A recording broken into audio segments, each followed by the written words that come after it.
And when I came back to be on the logistics team, I did all the positional logistics team. I was a handout guy, I was the microphone guy, I was the door guy. But my first experience of the logistics team was I was in the kitchen. So I came back to do my news. I wanted to come back in the back of the room because that's where all the pretty women were. Right?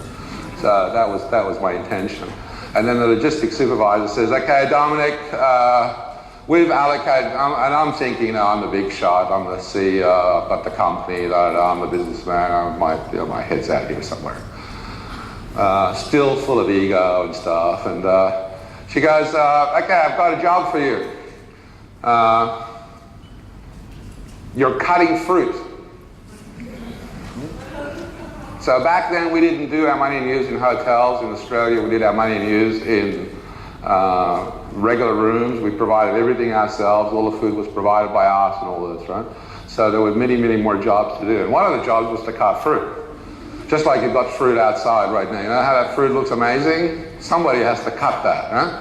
Here in Malaysia, it's cut by the amazing Holiday Villa staff, which if I get an opportunity, I want to thank them tonight at the end of the program. So I sat in the kitchen all day long, cutting watermelon, apples,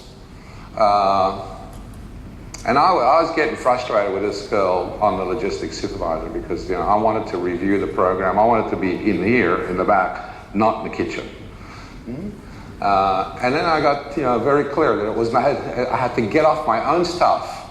It wasn't really about me and what Dominic wanted. It was about doing whatever it took to support the next lot of people coming through. You know, obviously these days you don't cut fruit anymore, and all, you know, you don't do the jobs that we used to have to do.